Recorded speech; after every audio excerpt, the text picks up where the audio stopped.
하고 생각을 해보면 아니 그때 굉장히 건강하셨는데 왜 갑자기 돌아가셨단 말인가. 그것도 너무나 이상하고 그리고 그 최순실 자매와 그 어머니인 임선희 씨가 그 집안 내에서 그러니까 상속을 포기하게끔 자기 같은 그런 어머니가 다른 그런 형제들에게 굉장히 그 협박을 하면서 상속을 포기하게끔 각서를 들이밀고 이제 그런 식을 했다는 거죠. 그래서 자기는 그때는 겁박에 의해 가지고 상속을 포기하는 거에 사인을 해줄 수밖에 없었다. 그리고 그 당시에 다른 반계 뭐 그러니까 이런 가족들이 이렇게 모여가지고 그 어떤 시위 같은 걸 했었대요.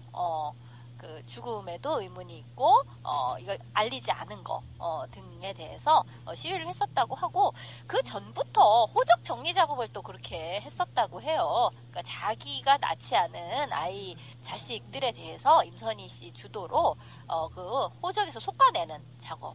특히 남자 형제들 같은 경우에는 그런 것을 쭉 했다고 하더라고요. 그러니까 그 집안 내에서 굉장히 지금 막 그 재산의 규모가 굉장히 크잖아요. 그러니까 그것을 그 임선희 씨와 그 자매들 중심으로 정지 작업을 쭉 해왔고 그리고 지금 중요한 그 돈을 박근혜에게 이거는 이제 우리 돈이 아니라 박근혜 돈이니까 돌려줘야 한다. 이제 이 얘기가 나왔을 적에 하여튼 의문사의 의혹이 있다라는 거죠. 네. 그리고 뭐 대선 나가려고 최순실 일가가 박근혜 선거 치르려고 1조 모았다는 이야기도 있어요. 그게 이제 90년대 프로젝트였었다는 거잖아요. 근데 그거는 아무래도 1조까지는 모으기가 힘들다. 그래서 3천억인가 얼마를 모았었대요. 근데 1조까지 모으기는 힘드니까 그거는 포기하고 이제 박근혜에게 이제 돌려주자 이렇게 얘기가 나왔는데 그때가 이제 의문사가 되는 이제 그런 시점이다 이렇게 보는 거죠. 최태민이 박근혜를 진짜 사랑했다라는 그 의심이 갑니다. 왜 그러냐면 최태민이 5명의 부인이 있었고 6번째 이제 사랑한 사람이지 않습니까? 사랑했다면. 그런데 저는 적어도 최태민의 패밀리들이 향후에 먹고 살 경제적 밑바탕을 박근혜를 통해서 실현한 관계고 더 이들의 패밀리로 완고하게 국가 권력을 쟁취하고 영구적인 경제적 바탕을 만들어주기 위해서 영예를 대통령으로 만들고 그 과정에서 각종 재단을 만들어서 후손들이 대대로 먹고 살게 만들기 위한 고도의 최태민의 프레임에 넘어갔다. 그리고 박근혜가 어쨌든 최재석 씨의 증언에 의하면 비밀 안가에 지하에 채권과 금괴, 현금, 금은부화가 가득했다라고 얘기를 했지 않습니까? 이 돈이 지금 최재석 씨가 이 돈이 바로 자기 아버지를 죽게 만드는 근본적인 돈이라고 알리바이를 형성하고 있습니다. 굉장히 주장할 만합니다. 이건 자기 부친이기 때문에. 그렇죠. 예. 아버님이 왜 어떻게 돌아가셨고 돌아가셨는데 즉시 그 이하의 자녀 부인이 5명에서 난 자식들한테 연락도 하지 않고 아까 지민님이 얘기한 호적정리하는 건 뭔가 있다라고 하는 건데 최재석 씨가 증언하기를 말하는 대로 이 돈을 내가 죽게 생겼으니 박근혜를 대통령으로 만들 계획이 숲으로 돌아가니 일단 이 돈을 돌려주겠다 라고 하니까 최재석 씨 말은 최순실과 최순득이 죽였을 가능성도 있다라고 의혹을 제기해서 수사를 해달라고 요청한 겁니다. 그러니까 그러면 저는 적어도 이거 플러스 박근혜가 갖고 있던 비밀 계좌도 최태민이 알았을 가능성이 매우 높다. 해외 비밀 계좌도 굉장히 높다라는 측면에서 봤을 때 이들이 2달 동안 또는 아버님의 병간호를 하거나 또는 병원에 입원했을 때 최순실, 최순득이 있었다는 거 아닙니까? 그리고 그 전에 젊었을 때는 최순득을 굉장히 신뢰했다라는 거예요, 최태민이. 그러니까 이런 정황적 근거를 봤을 때 이 비밀 재산들이 최순득과 최순실이 알았을 가능성이 매우 높다라는 겁니다. 그리고 그거를 정리하는 동안이 2달이 필요했던 거고 그중에 법적이나 이런 기타 등등의 경찰과의 문제, 사망신고의 문제, 호적정리의 문제들을 최고의 법률 또는 집사 역할을 했던 법률 집사 역할을 했던 김기춘이 뒤를 봐준 게 아니냐는 의혹을 지금 던지고 있는 겁니다. 이게 그러니까 대형 스캔들이 터진 거고 이 자금의 규모가 얼마가 될지는 이제 모르는 겁니다. 엄청난 겁니다. 이게 지금. 그래서 이 돈이 바로 지금의 이 상황을 만든 종잣돈이 된 거라는 거죠. 그렇죠. 나는 그게 이해가 안 가는 게 그렇게 재산이 많은 것으로 추정이 되잖아요. 그래도 무슨 돈이 그렇게 필요해서 재벌들한테 삥 뜯고 그런 짓거리를 할까요? 그게 이해가 안 돼. 한없는 탐욕인가? 탐욕이죠. 그 제가 이름이 기억이 안 나는데 그분 교장 선생님. 최영국. 최영국 교수님. 그분에 의하면 증언에 의하면 경험에 의하면 그런 걸 하는 거예요. 돈에 미치면요 돈을 막 요구한대요. 만족이 없는 겁니다. 돈 자체가 원래 특성이. 그렇지. 우리는 지금 생각하면 한 100억만 벌면 뭐 그만 벌고 뭐 편하게 여행도 다니고 있겠다. 그런데 그게 아니라는 거야 돈이. 일단 100억은 킵이고 킵이고 더 200억을 만들기 위해서 더 나선다는 거지. 그리고 이런 부분도 있어요. 사실 그 돈이 많은 사람들이 현금을 많이 갖고 있는 건 아니거든요. 대부분 우리나라 같은 경우에 부동산에 투자를 많이 하죠. 그다음에 유가증권이나 이런데 CD 이런 데다가 많이 투자를 하는데 그러다가 보면 정작 좀 급하게 급전을 써야 되는데 저 말 20억 주면은 사는데 현금이 없어. 그렇다고 부동산을 팔 수는 없어. 그럴 때 꼭 필요하지 않을까요? 그러니까 사실 공짜의식 같은 거잖아요. 우리 정도 자리에 있으면 다 공짜로 해줘. 일종의 협찬인생 같은 거야. 그래서 그렇죠. 말이 필요해. 100억짜리 말도 삼성이 사주겠지. 뭐 이런 개념으로. 그렇죠. 예. 인간들이 정말 못돼 처망하다 진짜. 빌딩이 그렇게 많다면서. 그거는 못 움직이는 돈이니까 거기서는 월세만 나오잖아요. 월세도 장난 아닐 텐데. 장난 아니어도 내 평생의 꿈이 뭔지 아세요? 빌딩 주인이에요. 네, 뭐 그런 사람은 많이 있는데 이 사람은 그냥 빌딩 주인으로서도 굉장히 악덕 빌딩 주인이었다고 해요. 정말 개미들의 지옥이었대나 세입자들을 그렇게 빨대 꽂고 털어먹었다라고 하더라고요. 뭐 강남 일대의 그 빌딩에서 거기에 입주했던 많은 세입자들이 털려서 나왔다. 뭐 이런 식의 얘기도 있고요. 근데 신비님 말씀하신 것처럼 돈이라는 게 그냥 있으면 지가 뭐 약간씩 이자나 이런 식으로 돈을 불리니까 나는 가만히 있어도 되겠다. 그렇지 않다는 거죠. 돈이 자체 동력을 가지고서 점점 더 몸집을 불리기를 원하는 그런 상태가 있고 거기에 인간이 복무해야 되는 거죠. 그러니까 그게 수전노라는 거예요. 나는 그러니까 돈에 복무하는 노예가 된 거야. 돈을 지키는 노예, 돈의 노예. 돈이 오야야. 돈이 나에게 명령을 해. 나를 불려라. 그러면 나는 그거에 시다바리가 돼가지고 열심히 거기에 부역을 해야 되는 상태. 그런 거죠. 그러니까 욕망의 체계가 그러하다는 거죠.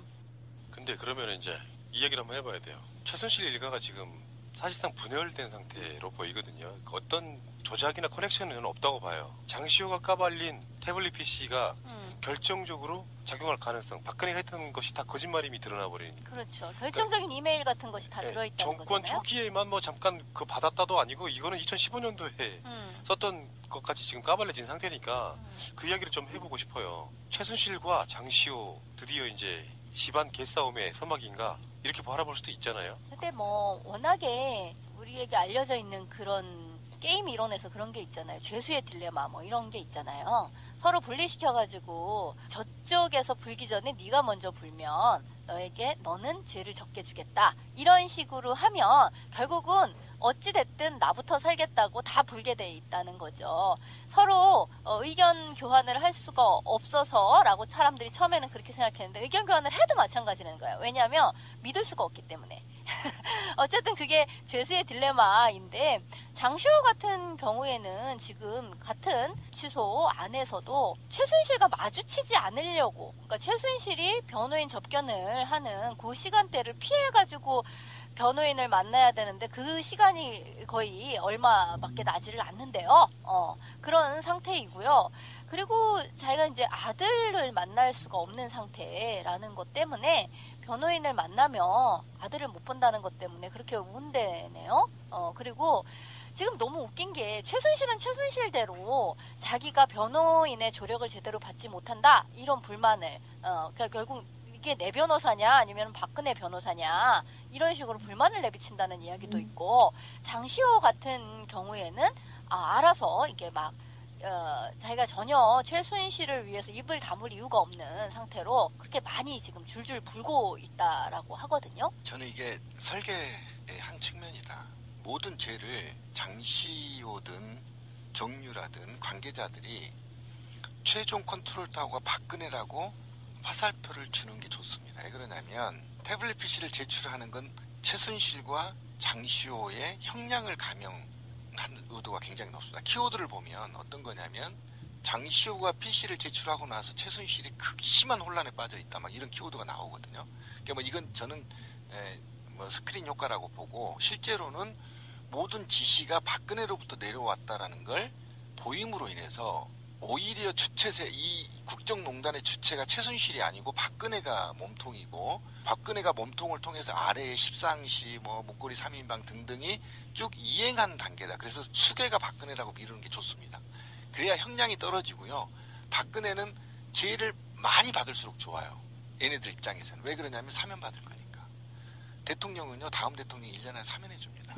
에이, 그런 세상 안 만들자고 왜 하고 있는데 그러냐면 확정이 지면 어떡해요. 화합이니 어쩌니 해서 과거에 군사독재 그 악랄한 살인자들도 다 사면해 줬거든요. 그러니까 그런 측면을 그러니까 그 사람들이 그렇게 노리고 생각한다. 고도의 설계를 놓고 최소한 오래 살지 않도록 국민적 감정에 부합되는 한 2, 3년 정도만 또는 5년 이내로 살 수 있게끔 형량을 조절해 가는 설계의 일부분이다. 저는 그렇게 보는 겁니다.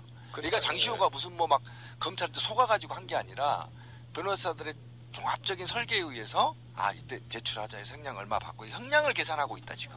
난 그렇게 그러니까 신비님 말씀이 전혀 개연성이 없다고도 볼 수는 없어요. 박근혜한테 밀어놓고 박근혜가 사면받고 이런 방식으로 그런데 디테일하게 들어가 보면 그렇게 보이지 않는 측면도 있는 것이 고도의 전략을 구사할 수 있는 상황이 아니고 일단 그 태블릿 PC에는 국정교과서 부분도 최순실이 개입된 게 나오거든요. 그리고 이게 삼성과 박근혜 관계에 있어서 직접 뇌물죄라든지 탄핵 요건들과 생각을 해보면 박근혜에게 불리한 최순실에게 유리한 것만이 아니라는 것도 또 포함되어 있는 거기 때문에 순수하게 장시호가 일단 내가 살아야겠다고 뛰어내리는 그런 느낌이 저는 또 아직까지는 강하다고 보고 앞으로 어떻게 전개될지 모르겠어요. 근데 이제 이런 부분 있잖아요. 최순실을 만나는 게 두려워서 피하고 두려워하고 있다 이런 이야기는 난 달리 봤어요. 무슨 말이냐 변호사 접견에 관한 문제가 아니라 오촌 살인 사건을 저는 떠올려 봤어요. 그러니까 그 집안이 생각해 보세요. 어떤 분위기라는 게 있을 거 아니에요. 오촌들은 그냥 죽은 게 아니고 뭔가 누군가가 조작했다면 그 자식들이 다 알지는 못해도 분위기는 알 거란 말이야. 그래서 내가 만약에 그런 방식으로 당하는 것에 대한 그런 두려움이 아닐까 생각해 볼 수 있다는 거죠. 미안해서가 아니라 그렇지. 실제로 죽음의 위협을 느껴서 감옥에 가면 거기서도 어떤 식의 독살이 있을 수도 있잖아요. 뭐 영화에서도 많이 나오죠. 그런 방식으로 가서 장시호가 아차 우리 집안은 오촌 살인 사건이 이런 생각을 하게 된다 그러면 진짜 공포에 떨 수밖에 없죠. 그러니까 칫솔 같은 거 깎아가지고 막 목을 찌르고 막 이러는 거 나오잖아. 영화 너무 많이 봤어. 아니 그 장시호가 우리 집안 5천 살인 사건 그러면 장시호도 공주인가요? 장시호는 최순실 집안인데 5천 살인 사건하고 이종으로 다 얽혀 있잖아요. 이종으로 이종 관계잖아. 그리고 집안이라고 하는 게요. 아버지 형제들이 잘 뭉치는 집안이 있고요. 엄마 형제들이 잘 뭉치는 집안이 있는데 이 집안은 상당히 모계사회적이잖아요. 느낌이. 그쪽 집안 내 이종으로 뭉쳐져 있는 그쪽 그 최씨 일간에 거기는 최씨들이 대장이니까 그 상태에서는 최순실 의존력이 굉장히 강했을 것 같아요. 제가 봤을 때는. 명종님 이야기는 박근혜 집안인데 이렇게 오촌살인 사건이 난 건 근데 실행자가 어쨌든 이쪽이랑 같이 얽혀 있는 거라고 생각이 되니까요. 최씨 집안과 박근혜 일가의 박근혜를 중심으로 한 뭐 이렇게는 그게 이제 같은 집안이라고 봐야 되는 거죠. 최씨 집안 안에 박근혜가 들어있는 거고. 걔네들 성씨 바꾸시고 싶을 거야. 옛날에 잘 나갈 때는 다 최씨로 모계로 해갖고 엄마상 따르기 왜 그랬을지도 몰라요. 그럼 네. 임씨가 돼야 되는데 임선희 씨. 아니 그러니까 최순실부터 최태민 딸들은 다 자기들이 자기 자녀들은 최씨로 만드는 그 정도의 왕국을 만들고 싶어하는 느낌이 아니었을까 싶어요. 근데 혹자는 진짜 정유라와 장시호까지도 생모가 박근혜일 것이다라는 이야기를 아주 진지하게 또 계속 하셔요. 네. 진지해요. 네. 사실은. 그래서 이렇게 의혹 제기한 사람 있잖아요. 장시호는 뭐 최태민과 누구, 정유라는 또 누구와 누구 전적으로 믿지는 않은데요. 이게 한국 사람들이 갖고 있는 특성이 그런 집안 자체를 이런 게이트를 보면서도 자기들 상식이 안 맞으면 다 음모론이라고 생각하는 부분이 있어요. 나 그게 좀 안타깝더라고. 여기는 모든 열린 가능성은 다 놓고 봐 있다고 봐요. 근데 이 게이트는 사실 장시호 중심으로 돌아가지도 않았고요. 정유라 중심으로 돌아갔거든. 정유라가 진짜 친자가 아닐까 그 의심을 계속 해봐요. 근데 뭐 어쨌든 왜 지난번에도 우리가 얘기를 했었지만 그 최태민 사망과 정유라 출생 사이에 한 2년 정도는 이제 출생 신고를 조작하는 나이를 조작하는 방법으로 뛰어넘을 수 있고 그리고 생식 능력 같은 경우에도 차원병원이나 이런 데가 다 이제 불임 클리닉이잖아요. 그러니까 아이를 갖기 어려운 상황에 사람들도 아이를 가질 수 있게 하는 시험관 시술이라든지 이런 등등을 90년대부터 쭉 해왔던 데가 또 차병원 계열이고 그런 등등이 있었을 것이다라는 이야기가 쭉 있죠. 최태민도요. 네. 우리가 알고 있는 그 여기 이게 공식적으로 나와 있는 나이보다 한 4살인가가 더 나이가 적대요. 그래서 그런 등등을 생각해 보면 가능했을 것이다 이렇게도 얘기를 해요. 지금 돌아가고 있는 게 정유라를 중심으로 돌아가고 있는 건 맞는 것 같고요. 정유라의 부계는 역시 그분이실 걸로 확신이 들고, 그런데 장시호의 부계는 그분이 아니시라는 설이 굉장히 높아요. 또 다른 분이 있었다. 그래서 사이드로 돈다 장시호가. 라는 얘기가 굉장히 설득력이 있거든요. 모계는 한 사람이고 네, 모계는 하나인데 예. 부계가 메인이냐 아니면 사이드냐 그 차이에 그 집안에 또 있다고 격까지? 집안은 아닌 것 같고요. 그래요? 예, 네. 전혀 다른 피 그런 이야기가 많이 돌고 있습니다. 뭐 어느 집안이나 뭐 우리가 일반 서민들 가게가 좀 그게 없지. 그 이상한 쪽으로 가면요 계적부 진짜 많지 않아요? 그렇고 같은 애가 봤을 때는 그러니까 아니 이 집안은 부인도 되게 많고 그렇잖아요. 그렇지. 최태민은 부인도 되게 많고 이름도 여러 번 갈고 나이도 많이 속이고 막 이런 식이니까 솔직히 정유라 나이가 정확히 몇인지 우리가 알 길이 없는 거죠. 이름도 많이 바꾸고 나이 정도 한 2년 정도 올려치거나 내려치는 거 다 가능할 수 있다. 자 이야기 나온 김에 네. 그러면은 최근에 덴마크에서 정유라가 붙잡혀가지고 나온 영상이 있잖아요. 예. 얼굴이 뚱뚱한 정유라 말고 음. 살이 좀 빠진 듯한 정유라를 보면 최순실 닮았던가요? 나는 안 닮았던데. 오히려 정유라가 박근혜의 친자가 아닐 거라는 설의 대표적인 거는 너무 최순실과 너무 닮았다? 닮았다였잖아요. 응, 응. 근데 최근에 얼굴을 보면 그런 느낌이 아니에요. 아니 어차피 걔네들은 최순실도 그렇고 박근혜도 그렇고 정유라도 얼굴을 그렇고 많이 고쳤잖아. 그러니까 본바탕이 없어요. 본바탕이 오히려 없고. 어렸을 때 사진을 보는 게 더 나은데 어렸을 때 왜 그 말 타던 퉁퉁한 사진 있잖아요. 초등학교 때. 근데 초등학교라고는 하나 굉장히 몸이 크다. 거의 중학생 같다. 그 당시에도 그렇게 얘기가 되었던. 근데 그 좀 퉁퉁하던 그때의 얼굴이 박근혜가 어렸을 때, 그러니까 뭐 최태민을 처음 만났다, 그때 최면수를 뭐 고3 때 뭐 어쨌다 하는 그 어렸을 때 사진도 있거든요. 그때의 박근혜가 지금 얼굴보다 훨씬 좀 퉁퉁해요. 미간이 넓고. 지금 의혹이 된 게 뭐냐면 어릴 때 그러니까 나이가 비슷한 박근혜 20대와 정유라의 10대의 모습이 제가 지금도 사진을 보고 좀 거의 닮았어요. 그래서 의혹이 나오는 거예요. 박근혜 눈매. 10대하고 예, 정유라 10대. 정유라 10대하고 많이 닮았어요. 많이 닮았어요, 실제로. 얼굴이 닮은 것도 중요하지만 지금 정치인들이나 그쪽 계통에 있는 사람들이 그런 의구심을 본인들도 떨구지 못하는 결정적인 하나가 있어요. 뭐냐면 최태민이 죽었을 당시에 빈소에 임선희 씨 옆에 박근혜 씨가 상복을 입고 있었어요. 상복을 입고. 둘이 나란히 다섯째 부인과 같이. 그러니까 그런 부분들 때문에 지금 이게 의혹이 해소가 되지를 않아요. 결정적인 부분은 거기에요. 그리고 상복을 입을 수 아까 있는 사람은 진짜 가족만 입는 거잖아. 그렇죠. 부인까지 성이 달라고. 부인과 그러면 자녀들. 그럼 그렇죠. 뭐야? 6번째 부인이라는 거야? 뭐야? 아 그건 사실 솔직히 말해 뭘 그 의혹제기를 이제서 하고 그래. 맞잖아. 6번째인지 아닌지 아니, 그걸 아니, 몰라서 맞아요. 모르겠어요. 아니, 6번째는 따로 있다고도 얘기를 해요. 그럼 7번째야? 임선희 씨 네. 만나서 6번째 부인 또 만난 사람이 있었는데 그거를 임선희 씨가 쫓아내고 뭐 난리를 쳤다 뭐 이런 얘기도 있고 해요. 그렇죠, 예. 근데 어쨌든 거기 뭐 예전 그 기사에도 이렇게 뭐 첩이었다? 뭐 이런 식의 말도 있고요. 그리고 최재석 씨 이야기에 의하면 또는 조순재 씨의 이야기에 의하면은요. 근데 자기 강남에 이제 살 적에 박근혜가 그렇게 뭐에 끌리는 듯이 오면은 우리는 나 이렇게 마당 쓸다가도 숨어 있고 이러면서 그냥 집 안으로 들어가게끔 이렇게 하면 아주 좁은 방, 거의 그냥 사람 두 사람이 누우면 정말 가득 찰 정도로 아주 좁은 길고 좁은 방에 들어가서 그냥 최태민과 하루 종일 안 나왔고 밥을 이렇게 넣어주면 최태민이 가지고 들어가서 먹고 식판을 밖으로 빼는 이런 식이었었다라고 하죠. 요즘에 아궁이 재방송 엄청 됩니다. 황진미 씨 나온 거. 근데 나 너무 많이 잘렸어. 내가 한 이야기에. 80% 이상이 잘렸어. 거기 송모회 회장이나 이런 분들이나 응. 또 다른 월간지 편집자 이런 분들의 증언이 재밌더라고요. 뭐 사실은 우리 방송에서는 뭐 웬만큼 다뤘던 이야기들이긴 한데 그 분위기는 어때요? 그 양반들이 털어놓은 것 중에도 편집된 거 있죠? 있을 것 네, 같아요. 많이 있어요. 재미난 얘기들이 많았어, 사실은. 들어줘봐요, 빨리. 거기 들은 이야기 중에. 잘린 거. 잘린 거, 그렇지. 아, 그 숙모회 회장님 같은 경우는 뭔가 얘기를 할 듯 하다가 결정적인 얘기는 싹 피하고 안 하시더라고. 5천, 5천.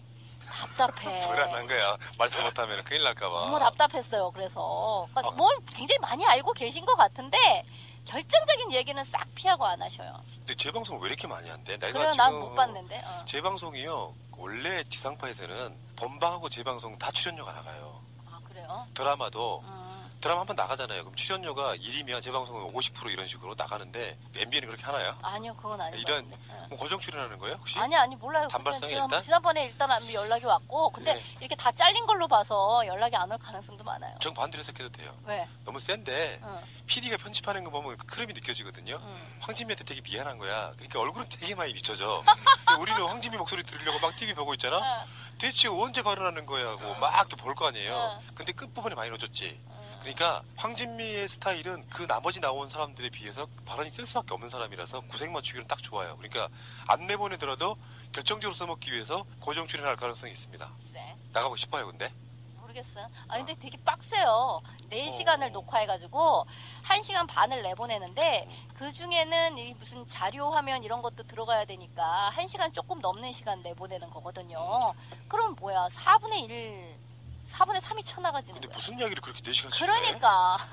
정말 비효율적인 인간들이었어요. 그러면 다음에 거기 나가시면 그 숙모회 회장님한테 유경수 여사, 그 숙모하는 유경수 여사의 그 부계에 대해서 한번 설명을 좀 해달라고 해보시죠. 육모 씨가 뭐. 예. 있나요? 육씨 집안의 그 친일행적과 그 아주 나빴던 에이. 점들.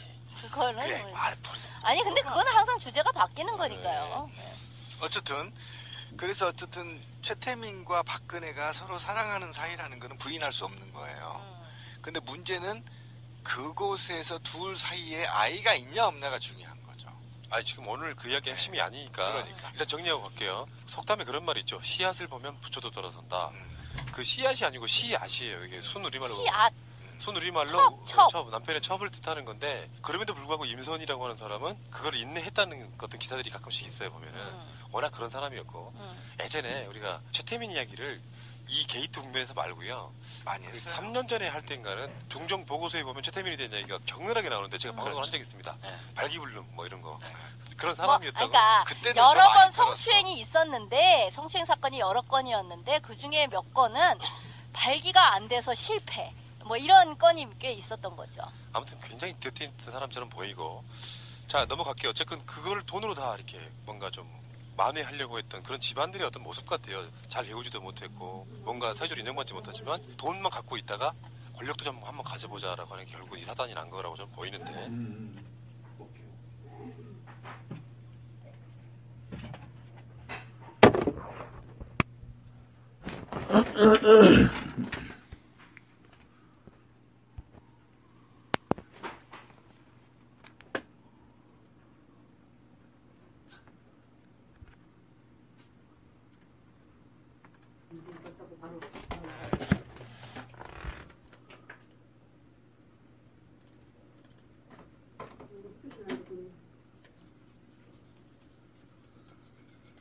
밖에 나가면 추울 거야. 또 집에 있다 나가면은 춥더라고.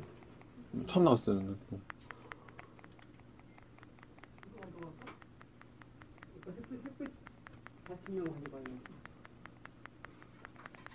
음.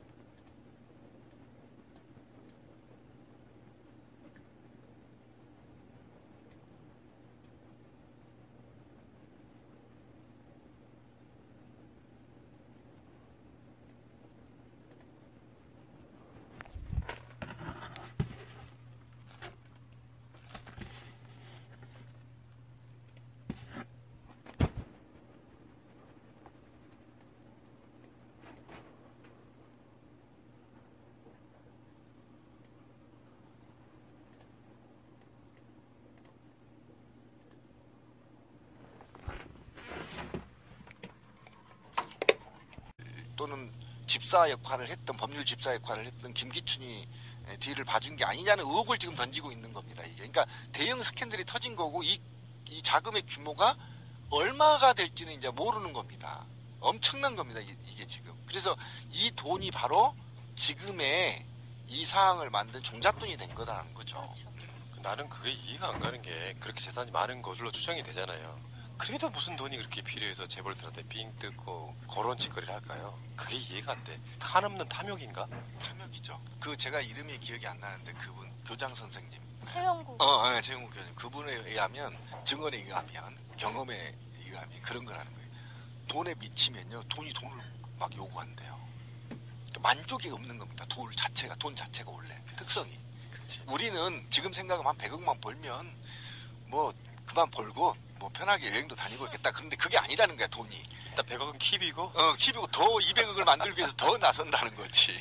그리고 이런 부분도 있어요. 사실 그 돈이 많은 사람들이 현금을 많이 갖고 있는 건 아니거든요. 대부분 우리나라가 하고 생각을 해보면 아니 그때 굉장히 건강하셨는데 왜 갑자기 돌아가셨단 말인가. 그것도 너무나 이상하고 그리고 그 최순실 자매와 그 어머니인 임선희 씨가 그 집안 내에서 그러니까 상속을 포기하게끔 자기 같은 그런 어머니가 다른 그런 형제들에게 굉장히 그 협박을 하면서 상속을 포기하게끔 각서를 들이밀고 이제 그런 식을 했다는 거죠. 그래서 자기는 그때는 겁박에 의해 가지고 상속을 포기하는 거에 사인을 해줄 수밖에 없었다. 그리고 그 당시에 다른 반계 그러니까 이런 가족들이 이렇게 모여가지고 그 어떤 시위 같은 걸 했었대요.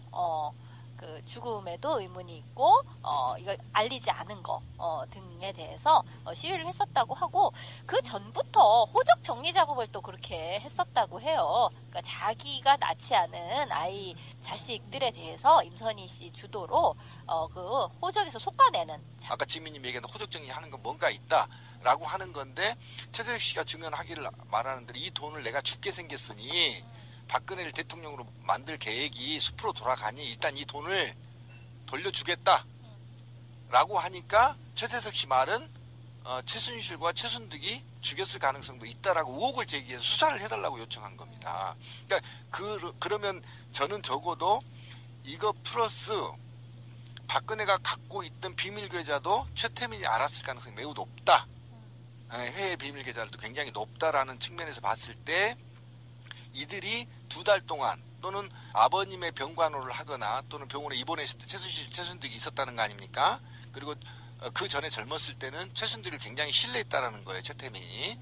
그러니까 이런 정황적 근거를 봤을 때 이 비밀 재산들이 최순득과 최순실이 알았을 가능성이 매우 높다라는 겁니다. 그리고 그거를 정리하는 동안이 2달이 필요했던 거고 그 중에 법적이나 이런 기타 등등의 경찰과의 문제, 사망신고의 문제, 호적정리의 문제들을 최고의 법률이라면 최태민이 5명의 부인이 있었고 6번째 이제 사랑한 사람이지 않습니까? 사랑했다면. 그런데 저는 적어도 최태민의 패밀리들이 향후에 먹고 살 경제적 밑바탕을 박근혜를 통해서 실현한 단계고 더 이들의 패밀리를 완고하게 국가 권력을 쟁취하고 영구적인 경제적 바탕을 만들어주기 위해서 영예를 대통령으로 만들고 그 과정에서 각종 재단을 만들어서 후손들이 대대로 먹고 살게 만들기 위한 고도의 최태민의 프레임에 넘어갔다. 그리고 박근혜가 어쨌든 최재석 씨의 증언에 의하면 비밀 안가에 지하의 채권과 금괴, 현금, 금은부화가 가득했다라고 얘기를 했지 않습니까? 이 돈이 지금 최재석 씨가 이 돈이 바로 자기 아버지를 죽게 만드는 근본적인 돈이라고 알리바이를 형성하고 있습니다. 굉장히 주장할 만합니다. 이건 자기 부친이기 때문에. 그렇죠. 예. 아버님이 왜 어떻게 돌아가셨고 돌아가셨는데 즉시 그 이하의 자녀 부인이 5명에서 난 자식들한테 연락도 하지 않고 특히 남자 형제들 같은 경우에는 이제 그런 것을 쭉 했다고 하더라고요. 그러니까 그 집안 내에서 굉장히 지금 막 그 재산의 규모가 굉장히 크잖아요. 그러니까 그것을 임선희 씨와 그 자매들 중심으로 정지 작업을 쭉 해왔고, 그리고 지금 중요한 돈을 박근혜에게 이거는 이제 우리 돈이 아니라 박근혜 돈이니까 돌려줘야 한다. 이제 이 얘기가 나왔을 적에 하여튼 의문사의 의혹이 있다라는 거죠. 네. 그리고 뭐 대선 나가려고 음. 최순실 일가가 박근혜 선거 치르려고 1조 모았다는 이야기도 있어요. 그게 이제 90년대 프로젝트였었다는 거잖아요. 근데 그거는 아무래도 1조까지는 모으기가 힘들다. 그래서 3천억인가 얼마를 모았었대요. 근데 1조까지 모으기는 힘드니까 그거는 포기하고 이제 박근혜에게 이제 돌려주자 이렇게 얘기가 나왔는데 그때가 이제 의문사가 되는 이제 그런 시점이다 이렇게 보는 거죠. 최태민이 박근혜를 진짜 사랑했다는 그 의심이 갑니다. 왜 그러냐